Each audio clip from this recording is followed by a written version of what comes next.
Good morning or good afternoon, everybody, depending on what time zone you're in here. We have people from all across the country logging into the webinar today. So welcome to the economic impact of the coronavirus. Our speaker today is Nevin. I'll introduce him in a little bit. Co-host CharlesAJensen with Inland Securities Corporation, specialty with Delaware Statutory Trust, and then myself with Exeter 1031 Exchange Services and Exeter Trust Company. First, a couple of housekeeping items. We have a number of hundreds of people on the call today, so we're going to keep everybody in a listen-only mode. That way it'll eliminate all the background noise during the presentation. However, we do want to encourage questions. So on the console, the dashboard that you should have for GoToMeeting, there's a question function or Q&A function. Use the question function to ask questions. Once Mr. Nevin's done with his presentation, we'll read the questions off and he'll have time to address plenty of those. So feel free to ask questions as we go along. The purpose of the webinar is to give you as much accurate information as we can going through what we're going through today so that you can make better informed investment decisions. And with that, a couple of comments. We're getting a lot of questions as to, is Exeter 1031 Exchange Services fully operational, et cetera, because of what we are seeing in the real estate market. And yes, we actually activated our business continuity plan back in mid-March and sent everybody home, and our entire team has been working from home ever since, and we're fully operational. Our business continuity plan went without a hitch, so now we can certify to the regulators. We not only have tested it, we've actually put it into play. So all's good on the home front there. We always have offered 24/7, so we're kind of set up to do that. We're also getting a lot of questions about what about a qualified intermediary? Should we be careful in selecting one? How safe are they, et cetera? So you do want to be careful. Some of the smaller qualified intermediaries that only have one or two team members, that it's hard to survive this type of an environment. So be very, very careful with that. With Exeter, we're one of the few qualified intermediaries that has any government oversight. We're actually licensed, regulated, and audited by the Wyoming Division of Banking through Exeter Trust Company. And that regulation and oversight is critical.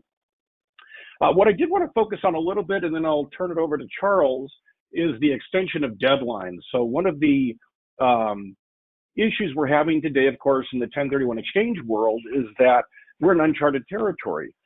We have a national, actually global emergency, and how do we deal with that? And the time deadlines and whatnot are challenging. So first of all, from a historical perspective, in the past, when there's a natural disaster like a fire, a flood, a tornado, a hurricane, the president will declare a natural disaster, and then from there, Treasury will issue some extensions of deadlines. And usually what they'll do is extend the 45-day identification deadline by 120 days, and they'll extend the 180-day exchange period by 120 days. So you take whichever deadline is applicable, and they'll extend it by 120 days. They did not do that this time because we're kind of in uncharted territory. With a natural disaster, it's a geographic specific event, and it's a date-specific event. With the coronavirus, we do not have a geographic-specific event, and there's not date-specific. It's affecting the entire globe, and it's the gift that keeps on giving. So with that, what the Treasury did is extend the deadline so that if your 45th calendar day to identify replacement property lands on or between April 1st or July 15th, your deadline is extended to July 15th. So if your deadline was, say, April 10th, you got a pretty nice extension. If your deadline ends July 10th, you're getting a 5-day extension. So it's not what we had hoped for. It's not the best extension situation, but it is what we have today. So that's what we do know. The same with the 180 days. If that lands on or between those dates, then you get extended to July 15th.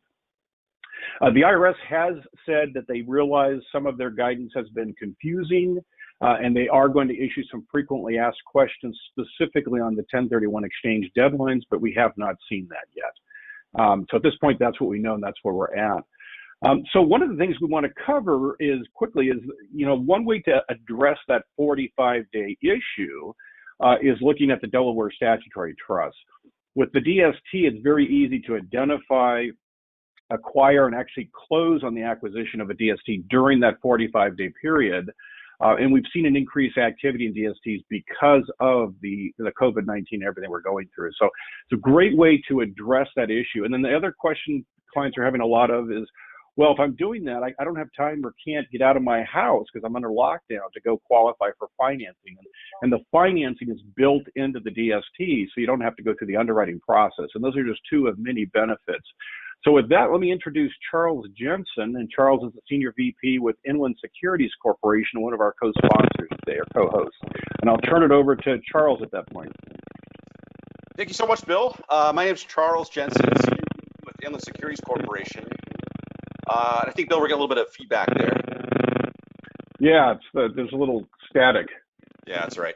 Senior VP of Inland Securities Corporation. And for those of you who don't know who we are, we're started by 4 Chicago school teachers back in the 60s.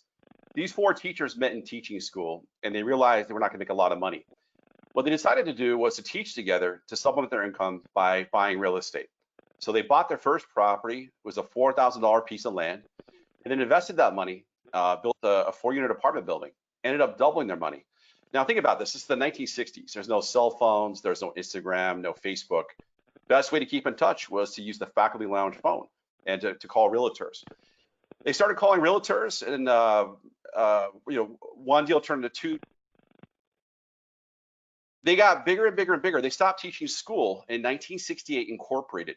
And they started buying retail, office, industrial, multifamily, lodging, all kinds of real estate nationwide. Now, the great part of the story is they all came from lower income families. And by 1989, we became the largest owner of Walmart in the country. Walton Family Trust used to lease their properties, their trucks, everything. And it became #1 owner of Walmart land and buildings in 1989. Needless to say, the 4 founders went on to become billionaires. They're all still there today. One's the head of sales. One's the chief legal counsel. One is the head of acquisitions. One is the chairman and CEO. Now, the reason I'm here today is Inland is the largest company in the Delaware statutory trust arena. And as Bill mentioned, the DSTs are interesting right now because of COVID-19. I talked to a lot of my commercial real estate friends, and they tell me that it's difficult to go out and get a loan right now. And as you know, you got to replace your debt into a 1031 exchange. Also, it's difficult to go look at properties for the fear of COVID-19. So the DST allows you a couple of things. It's a group of investors that you can exchange together, buy bigger and better properties. For example, ESPN's corporate headquarters is an Inland, Delaware statutory trust. One person buying it is difficult, but a lot of people buying in, you can get a lot of things done. Also, high monthly income. We're buying outside of California into states that have higher cap rates. You don't need a loan. We put one loan on the property. It's non-recourse debt. You can absorb to do your 1031 exchange. And everything's pre-packaged. We buy the properties, package it. So the loan is done, due diligence is done. You just select from a menu from your financial advisor. And that's why we're here today. So I'll turn it back over to Bill. It's a pleasure being here today. And many of you know me here in Southern California and Hawaiian Islands, as I know many of you. And it's a pleasure to be here on the call. Thank you, Charles. And let me, at this point, introduce Alan Nevin, our presenter today. And Alan is the Director of Economic and Market Research with Xpera Group. And his specialty is being both in the economic arena and a demographer, which means he specializes in real estate. So he has an extensive background in real estate economics, lending and market analysis. He serves the development, investment, legal, and public agencies community with commercial and residential real estate valuation, feasibility analysis, real estate advisory services, and the like. He also provides forensic economic services for construction and real estate litigation, and performs market studies, and performs expert witness services related to real estate and real estate related projects. He holds a Master's of Arts degree in Statistics and Research from Stanford University, a Bachelor of Arts degree in Marketing, and a Master's in Business Administration and Real Estate Economics from American University in Washington, D.C.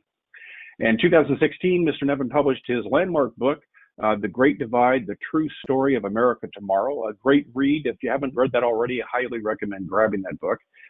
Details America's demographic and economic trends and where it is leading the country for the next 25 years.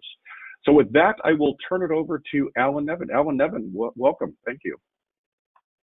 Good afternoon, or good morning, depending on where you are. This morning, I'm going to chat a little bit about COVID and the economy, and of course, real estate. The COVID is dominating the the airwaves and the newspapers, and I thought I'd bring some different perspective, if you will. May I have the next slide?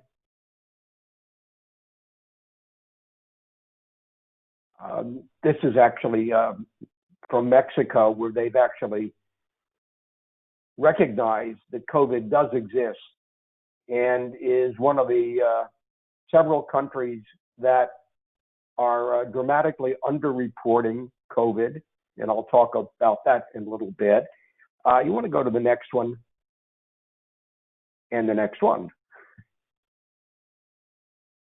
There we go. Let's look at COVID in the United States, California, and San Diego. COVID as a percent of total deaths to date represents about 3% of the almost 3 million people that die every year in the United States from natural causes, health, accidents. The basic point is that it's not that COVID has overrun the United States with deaths. It's a very small percent. California, for reasons I'm not quite sure of, is doing much, much better, and our hometown of San Diego is doing even better. So we find that COVID is geographically sensitive. Let's look at the next slide. One of the things that is become most prevalent in the study of who's getting COVID is the fact that 80% of the folks who have died from COVID are over age 65. And about half of those already had a debilitating disease like pneumonia or influenza or another lung-related disease. And then something that has just recently become noticed in the press is that a third of all the COVID deaths for the over 65 crowd were those that were already in nursing homes. That's a little bit scary, but it is what's happening. The reality is that if you're basically under age 50, the odds of you dying from COVID are almost insignificant. Let's look at the next one. Now, when we look around the world to see what's happening, I've chosen the top 12 countries in terms of the deaths. And it's amazing that that group of 12 constitutes well over 80% of all the deaths from COVID. And in the column that says EU, Great Britain, you'll see the X's. Those are the European Union countries. And the percent of COVID deaths in the European countries, 50% are in nursing homes. That's fairly scary. Once again, the reality is that if you're just a normal person out on the street, the odds of you contacting COVID is very, very small.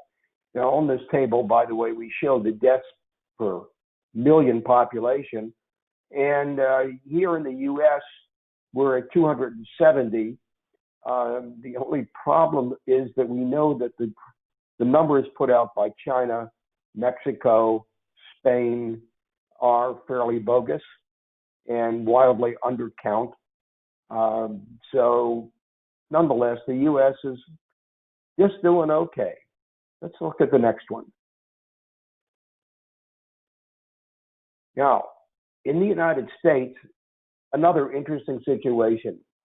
This appears to be a cold weather disease, and that 70% of the folks who have died from COVID live north of the Mason-Dixon line, basically Maryland, stretching out to the Oregon-California border.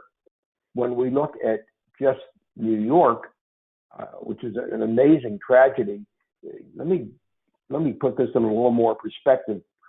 Take a look at the Los Angeles metropolitan area, which has 20 million people, just about the same as in New York, New Jersey. New York, New Jersey has had 22,000 deaths. The LA metropolitan area has only had 10% of that number, 2,400 deaths. Still not a wonderful thing to report, but this is an amazing disease because it's really focused on relatively few metropolitan areas in the United States, with, of course, New York, New Jersey being the worst of the lot. Interesting, in Northern California, which is 9 counties running from all the way from Sonoma up north down to Santa Clara on the bottom and east to Alameda and Contra Costa and Solana County, also close to 15 million people, they have only had 388 deaths. And I don't know what they were doing different, but they basically have not been affected by COVID. In the city of San Francisco, which is a very high density environment with a lot of use of public transit, there's only been 35 deaths. So I don't know what to make of it. All I know is that this is a disease that has not affected everywhere. Let's look at the next one. This is here in San Diego County, where I've sort of focused because we're here. 86% of the deaths have been folks over age 60. So once again, it means if you're young, if you're under 40, the odds of you dying from COVID are relatively insignificant. Incidentally, one of the things we're finding now is that San Diego has become largely impacted by expats who live in Mexico year-round, have contacted the disease or some form of illness, and don't opt to use the Mexican medical system and come across the border. The hospitals in the south part of the county here, basically down on the border, are becoming overwhelmed. But it's not with San Diego residents, it's expats. Let's go to the next one. Now, I wanted to put this one on. I realize not all of you are from San Diego. This is a fascinating table because I looked at the zip codes of confirmed cases of COVID in our county. And what it basically shows is that a huge percent, 2/3, are in the southern part of the county. If you live in the northern part of the county, there's virtually been minimal, insignificant number of COVIDs. This is the entire COVID statistical realm shows that it is very picky about where it's going. Let's look at another one. Let's go into the economic factors and where we stand today. The question has continually popped up, is this going to be another 1929? Are we in a Great Depression? And the answer is no, nowhere near it. And the primary reason is that back in 1929, almost 40% of all the jobs were in manufacturing. And when those jobs shut down, the country went into a deep, deep depression. Last year, 2019, only 9% of the jobs in the country were in manufacturing. And most of those are still operating. So it's not had that same type of economic effect as back in 29. take a look, the next line on government. Back then, the government had 2.7 million employees. Now they have virtually 10 times as many. And that's somewhat of a safety net. And for that reason, we don't anticipate that the unemployment will skyrocket like it did. And there are some people who say that the unemployment is 25%. Here's more likely that it's really 15%, 15, 16%. One of the things that we notice is that there seem to be a lot of different factors funneling into unemployment. The number of folks who've gone on unemployment, have gone to the government offices and gotten it, have skyrocketed. But we also know that there's still an enormous number of job openings that have not been filled. And one must scratch their head when you try to balance that against what is really the unemployment rate. Let's look at the next one. When we look at the last recession, 2008, remember Lehman Brothers went down the tubes in September of 2008, and we fell into a recession. The unemployment rate in December of 2008 was 6.8, and now we will find out in just a week or two what, actually within a week, what BLS says is the real unemployment rate in this country. And it also, by the way, is geographic. Obviously, there are markets like Las Vegas and Atlantic City that have had major problems because they're basically one industry towns, just like Detroit is. The other big part in green, and rather obvious, is that interest rates now are, let's call it, effectively zero for federal funds rates, which means that the mortgage rates are down, as everyone knows, and there has been an enormous amount of influx of cash into the United States from around the world, where here they can maybe get 1% on a CD, they get zero where they live. So the banks now are incredibly flush with funds, and they've got to get that money out. And of course, that's helping keep the rates low now. There are a lot of lenders that are doing zero closing costs, no points. They're trying to get the money out, but they are finding it very difficult just to do the paperwork to get it out. And millions of people are refinancing now, taking out lines of credit, and the banks are doing their very best to get money out, which is very good for the state of the economy because that money is going and being spent. Let's look at the next one. Now, this is a table that is a little bit out of date, but what I wanted to point out is that we have 155 million jobs in this country. And in March, we only had a job loss of 700,000, obviously much higher in April. But we have to recognize that this country has an enormous number of jobs and that most people are still working. Let's go to the next one. Now, when I look at our San Diego County, one of the things that becomes very obvious is that we have an enormous safety net. And you can see this around the country in a lot of other areas where there are more than one basic industry, that allows the economy to continue to operate.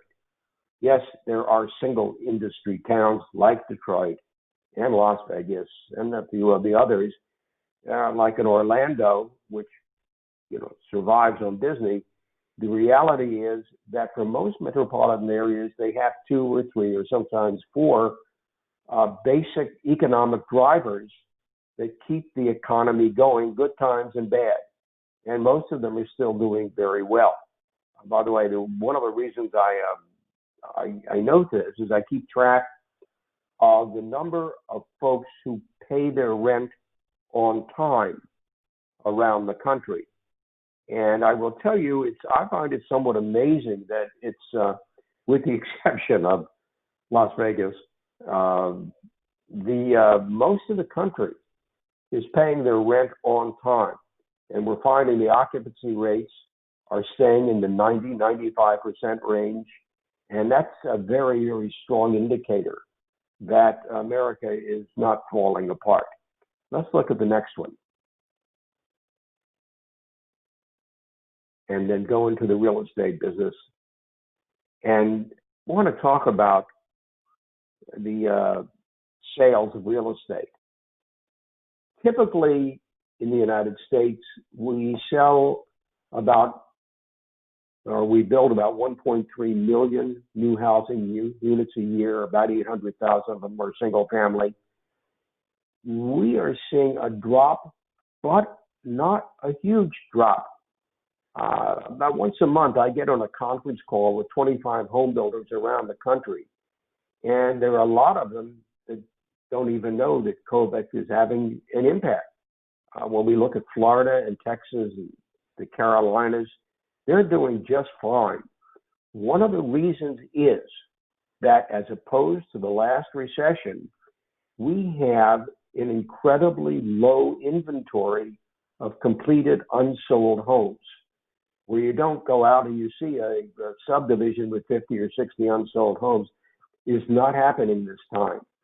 So they're building in small increments and they're pre-selling, and the sales are pretty good all around the country. And they're not dropping prices. And yes, they're letting people into the sales offices one at a time, very often by appointment. But home sales are really pretty good around the United States. And one of the things that we will see more and more coming up rather soon is that the big national home builders are trying to meet their 2020 goals. And to do that, they have to break ground on new homes May, June, or July to get them closed by December. So we're going to see a lot of action in the new housing market. On the resale side, things are slow, but it's an interesting story. In San Diego, if you'll take a look at that table, you'll see that month of April, the sales were almost as good as they were in January and February. March was a great month in San Diego, but the reality is it's not as if the sales have fallen off the end of the earth. They haven't. The big problem on the next table, if you will,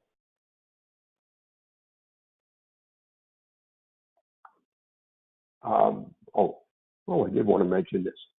Sales prices, by and large, around the country have not dipped. They've held steady, and that also is a very good sign. Let's take a look at the next one. Here in San Diego, it's somewhat amazing. When you think of a situation where the country is really as a malaise and is desperate and going into depression, you would think that people would be discounting home prices. And we see here in San Diego, at least, and really on the entire West Coast, the buyers are paying full list price.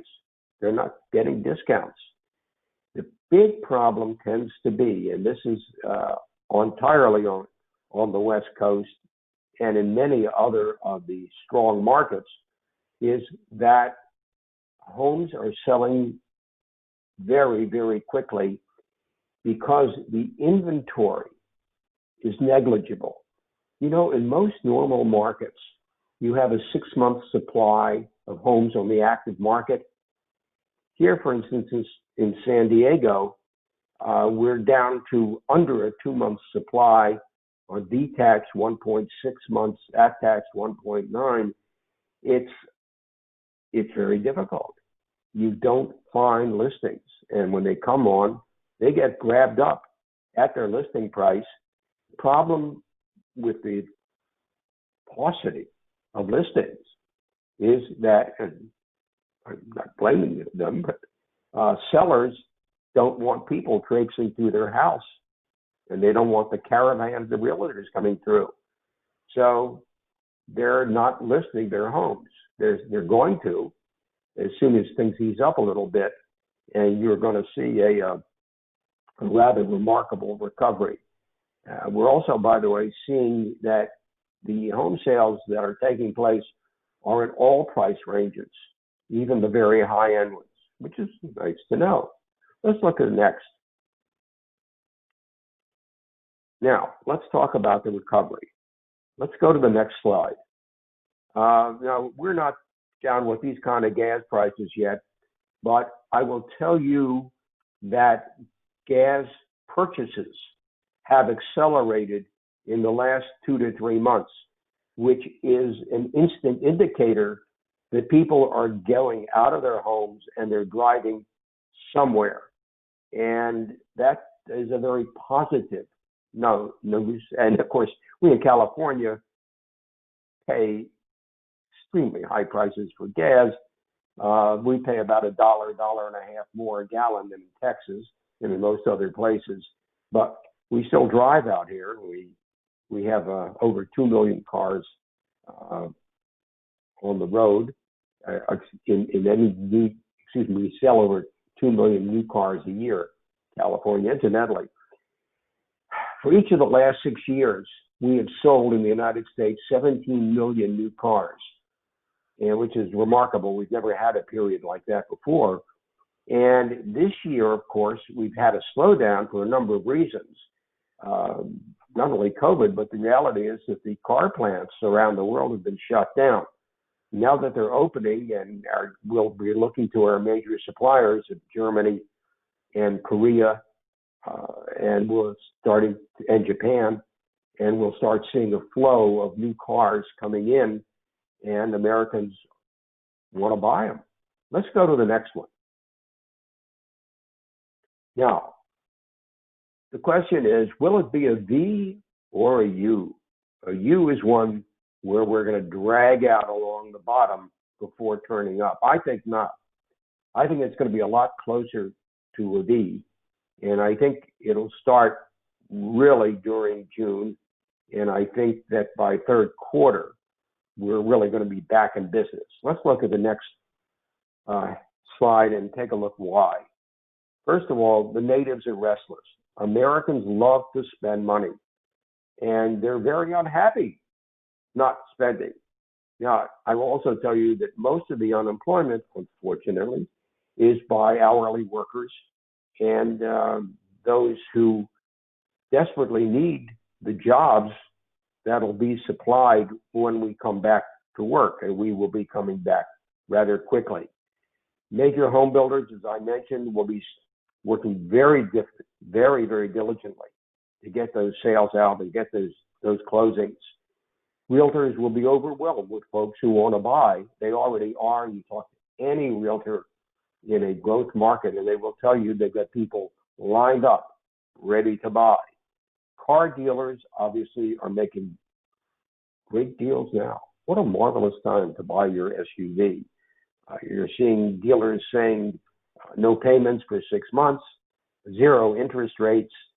They've got to get those cars off the lot because they're carrying the interest charges on that flooring inventory they have, and they want to get rid of them. And so I highly advise, if you're in the market to get a car, great time to do it.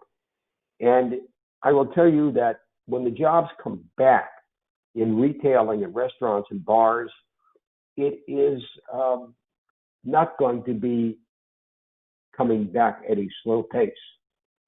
It will come back very quickly. I noticed in this morning's paper, they opened 2 of the casinos here in the county. We have about 10,000 people employed in casinos in San Diego County. They were overwhelmed that they actually stopped letting people in because there were so many people trying to get back into the casinos. And we will see that as well with the restaurants and the bars as soon as they open up shop. dining out and recreation, folks will be just very anxious to get back on the beaches and the golf courses and into the gyms, which have been shut down now. So people will come back, and they're not going to dribble in. They will come back in full force. Hospitals will be overwhelmed with elective surgeries. It's unfortunate the hospitals now have been not accepting elective surgeries.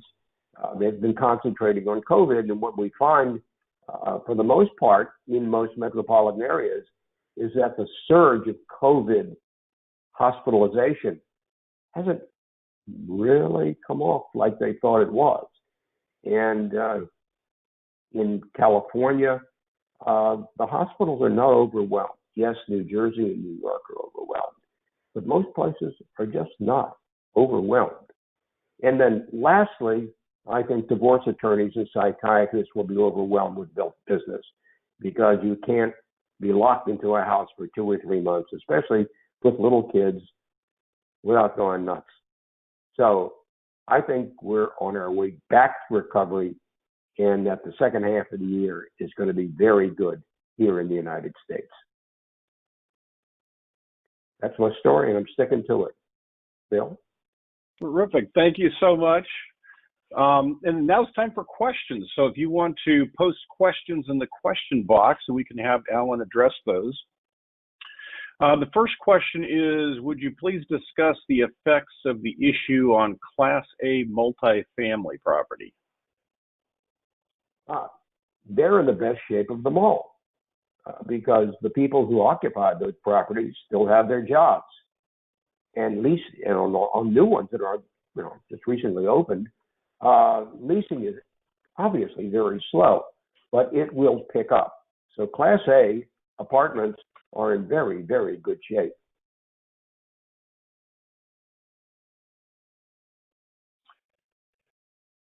And let me go back and see if I can get the next one here.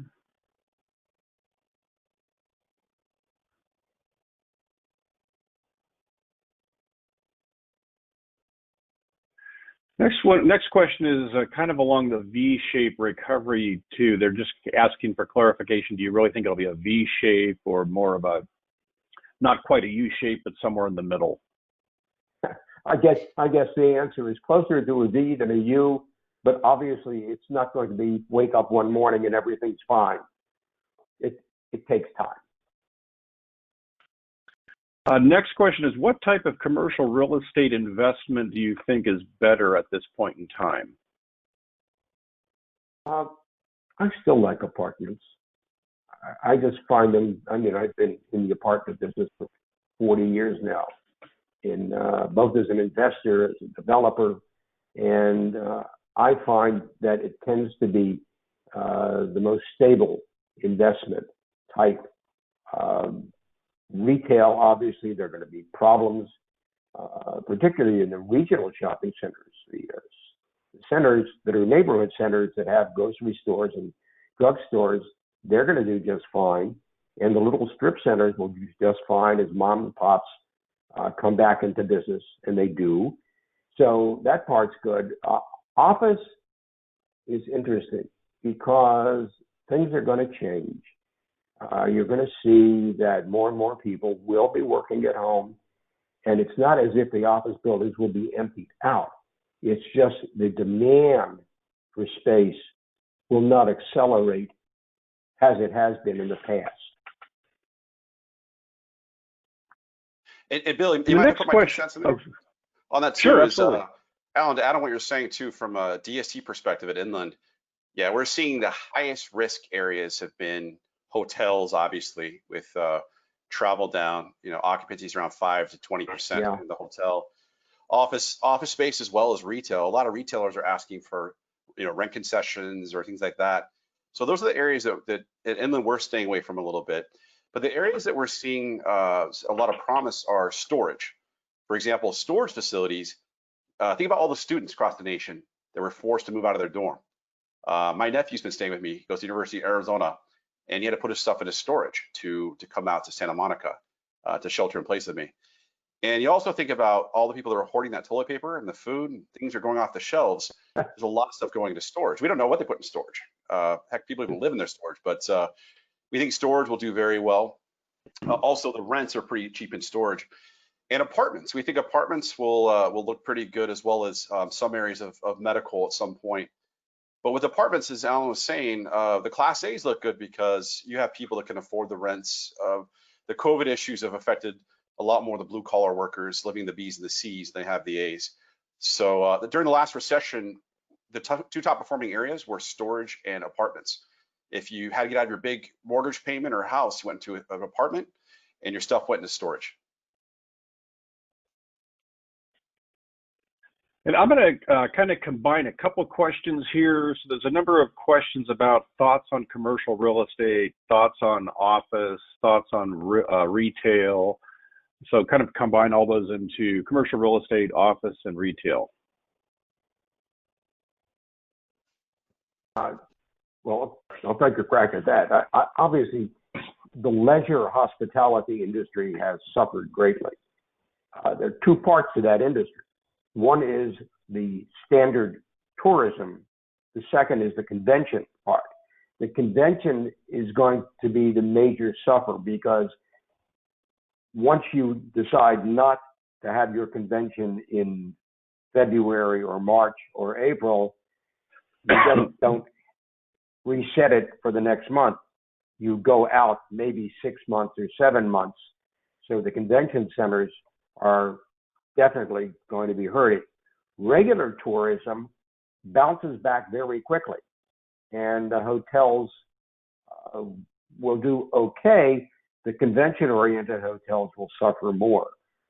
We know in San Diego, for instance, we get 35 million tourists a year here, and it doesn't take that many to decide to take a little trip to the beaches from San Francisco or Denver to fill up our hotels. And they will come back rather quickly starting next month.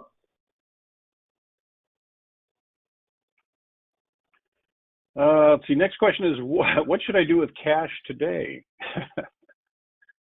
I'll give you my address. And just visit me. No, if you had, I mean, the reality is, if you had cash today, I have a special niche. I love apartment renovation. And if I am actively investing, I would invest in apartments that need renovation.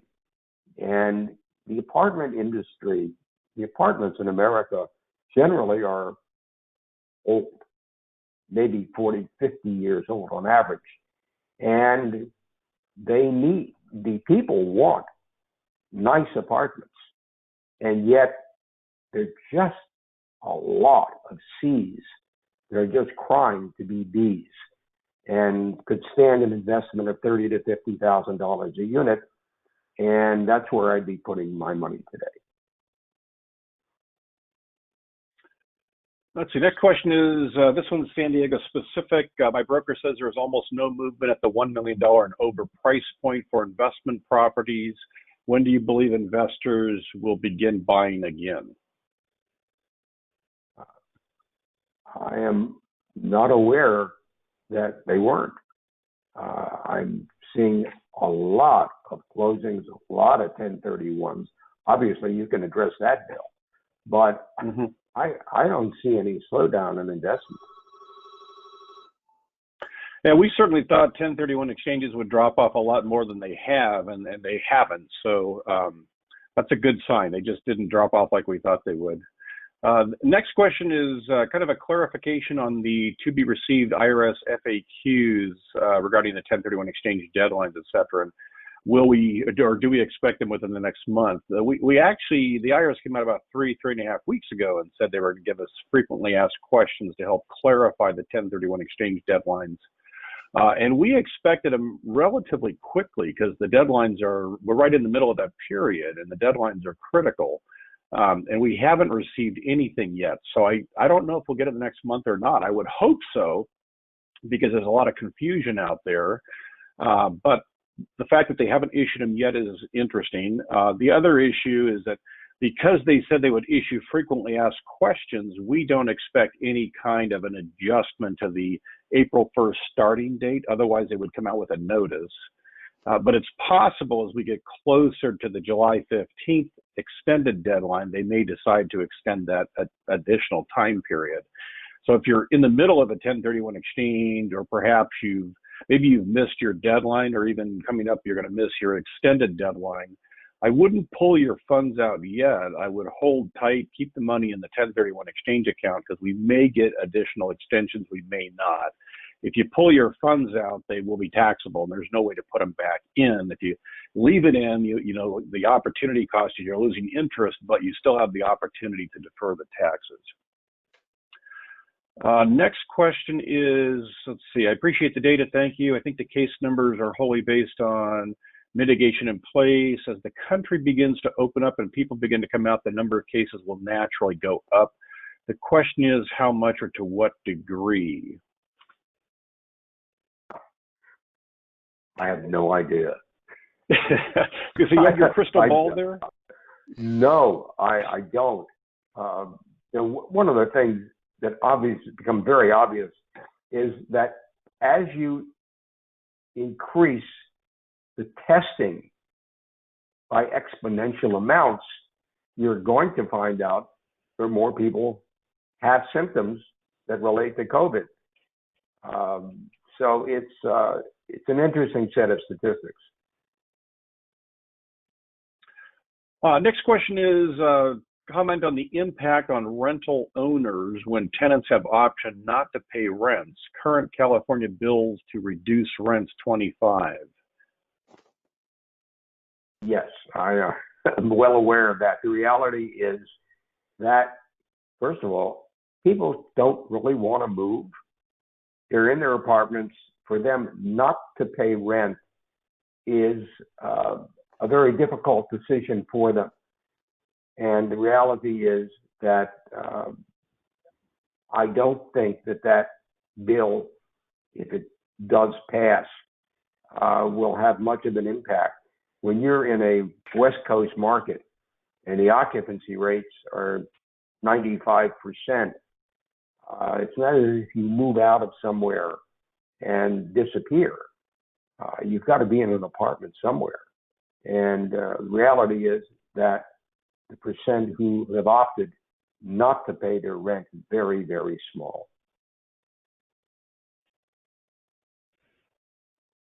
Let's see.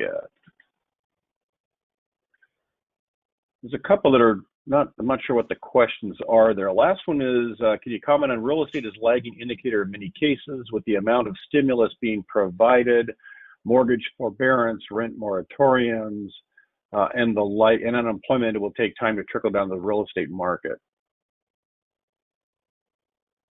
I don't see all these massive things coming to the fore rather quickly.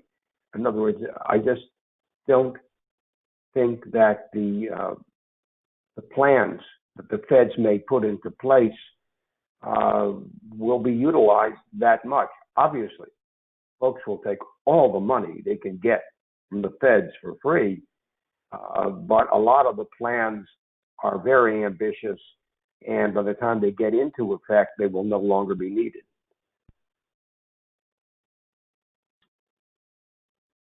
And I have, there's 2 or 3 comments here relating to the question above where they'll say they'll take the cash from that person. Next one is, Alan, what are your thoughts about the long-term debt cycle reset mentioned by people like Ray Dalio, and how that will lead to a more significant recession/depression? Okay, it's not a pleasant thing to have $23 trillion in debt. Remember that our GNP is about 21 trillion. So when you look at that ratio, it's not bad, because the cost of that debt to the federal government is less than 2%. So we can live with that debt a long, long time. Japan has 3 times their GNP in debt, and they've had that since maybe 1991, 1992. I will say, however, that when President Clinton left office, there was 0 federal debt. And unfortunately, as a result of spending on military and on Medicare, that debt went up very dramatically the last 10, 15 years. And I frankly don't see any way that we reduce that debt. We'll just, it's just like having a mortgage, it just doesn't go away. Next question is, what do you think will happen when unemployment benefits begin to run dry at the end of July? I think people will be back at work.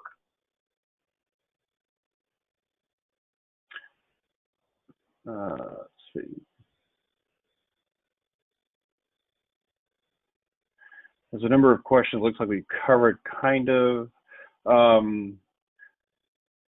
Here's one: the thoughts on the Fed's prediction, and there's a link to an article, so I don't have time to read the article. I guess just thoughts on the Fed's prediction. I'm not sure what the article was related to.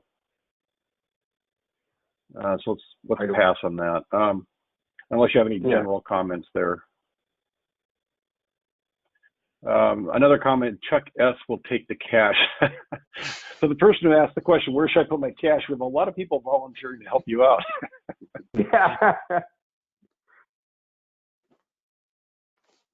Next question is, Charles, this is kind of for you. If I may ask a question about DSTs, is there any greater than 8% cap rate in the DST deals? Yeah, so if you look at the Delaware statutory trust world and all the companies are out there, again, Inland's about 30% of the market share, but there's other companies that do this. Amongst all the companies, you'll find somewhere between a 4.5 at the low end, usually on apartments, and that's net of all fee, cash on cash income, up to 6% income on other types of properties. Now, the reason we're getting that, and that's cash on cash. So a lot of people, when they ask for 8% or 7%, are asking for a gross number or looking at cap rates here in California.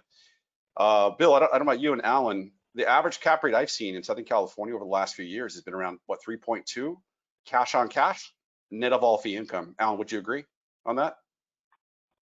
I would think it would be a slightly more than that, probably 4-ish, but that's, the point is it's low. It's low. So if we're giving a 5 or 6% net of all fee in the DSTs, usually we're beating what California is doing.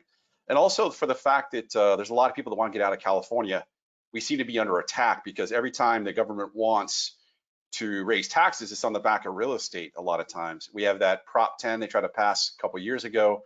It came out with Assembly Bill 1482, which caps rent controls at 5%. They want to do another Prop 10 2.0 in California. So the DSTs that we're doing are all out of state in higher cap rate environments. So you get a lot more income leaving the state, going to Arizona, Florida, Colorado, Texas, other states where we get more income for the relative to the price of the building. So you're not going to find an 8, but somewhere between maybe 4.5 up to 6% cash on cash, net of all fee income paid monthly. But I make the point that when you also factor in the appreciation and the value of the property, yeah, you can get an 8% return in Detroit, but in 20 years, your property might be worth less than it from when the day you bought it. So there is a direct correlation between low cap rates and anticipated gain in the value of the property. And now that's another good point you bring to me is that if we're paying between 5 and 6% net of all fee cash on cash income on a DST, does not count the depreciation. So the depreciation is passed along to investors through an informational 1099. You can plug back into Schedule E on your taxes to get your write-off, because in an exchange, you're deferring 4 major taxes: your federal, your state, the Medicare 3.8%, as well as depreciation recapture upwards around 25%. The one thing taxable is the ordinary income that's derived from the investment. So we can shelter some of that through the DST pass through. So if we're calling you a 5% net of all fee cash on cash income, depending on your tax bracket, it could feel more like 6 or 7 or 8% tax equivalent yield, depending on where you sit with your taxes. So that's how we get closer to that 8% number, but it just depends on your situation with your accountant. Next question is a kind of a tax/crystal ball related question, which any insight on long-term capital gains changing? I'm not sure. Alan, do you have any thoughts on that? None at all. I think it's probably a bet taxes are going to go up because governments have spent a lot of money. What is the acceptable cash flow percentages or percentage based on a property's equity? Well, typically, as Charles pointed out, the cash-on-cash returns on your equity going into a deal, at least on the West Coast, are down in the 4% range, and much higher in markets that are not lovable. I like that term, not lovable. Let's see. There's a question about do I anticipate any additional extensions of the 45 or 180 days for 1031 exchanges?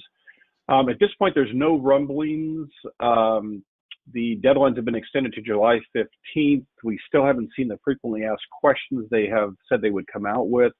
So I'm kind of thinking we're not going to see any additional extensions. It's possible, but I'm kind of doubting that at that point in time. Alan, do you see any risk of deflation, stagflation, or inflation in the next few years? No. I think things will be normal.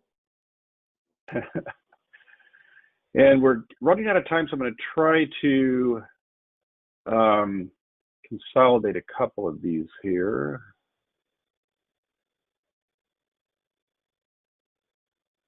We've got a ton of questions. With all the stimulus and high government debt now, can we expect to see some high inflation in a few years? If so, won't that be good for real estate appreciation for investors? Okay. The answer is that you have to separate real estate out from inflation because the two don't go along together. Inflation will remain low, down in the 2% and sometimes less range indefinitely. And that doesn't mean that real estate won't go up in value.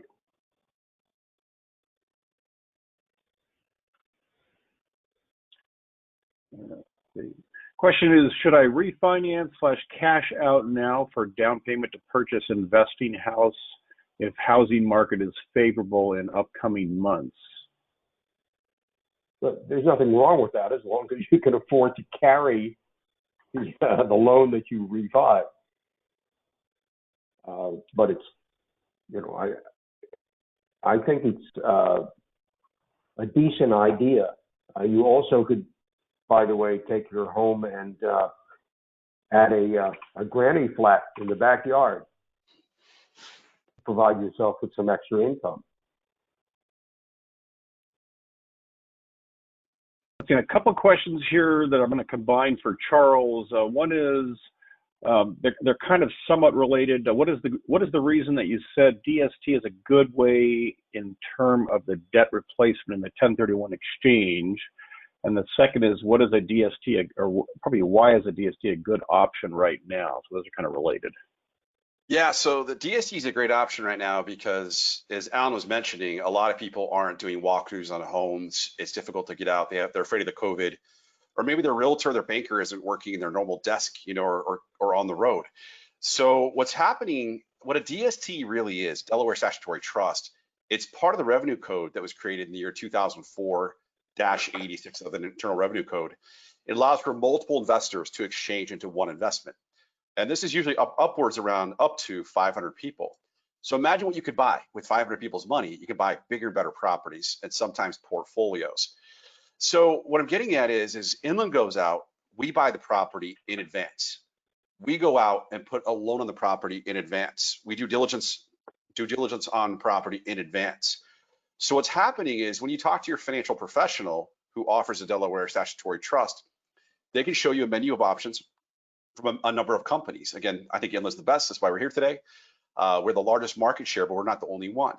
So you can look at these options, and which is great right now is if you're afraid to go out and get COVID by looking at a property, you can go on one of our virtual tours, look at the property, take a little flyover, look inside the buildings, and see what's going on. You can look at our 200 to 300 pages of due diligence in a private placement memorandum. Our financing is in place with a third-party loan from a bank. By the way, that loan is ours. It's Inland's. It's not yours. So if you sold out of $1 million property, you need to go back into $1 million in real estate or more to defer all of your taxes in a 1031 exchange. So if you sold out of a property that had $500,000 loan and a $500,000 equity piece equaling the million, you're at a 50% loan to value. When you sell the property, the funds go to Exeter 1031 exchange, and what's remaining after paying back the loan is the $500,000 in equity. So for you, the investor, to get back to the million, you have to take out a loan of another $500,000 to get back to the million, or come out of pocket. Most people don't have the $500,000 laying around. Obviously, if you do, hit up Alan Nevin or myself or Bill. But in simple sense, if you're selling out of a property that's a 50% loan to value, and you need to take out a loan, you need to go back into a loan that's 50% loan to value or greater. Anything less would be boot or taxable. Now think about this: with 500 people in a DST, how hard would it be to get 500 people approved for financing? Up to 500 people approved for financing. It'd be very difficult, right? It would take forever. It would cost a fortune. So the IRS in this revenue procedure allows Inland, the sponsor of the DST, to put one non-recourse loan on the property. You can absorb our debt.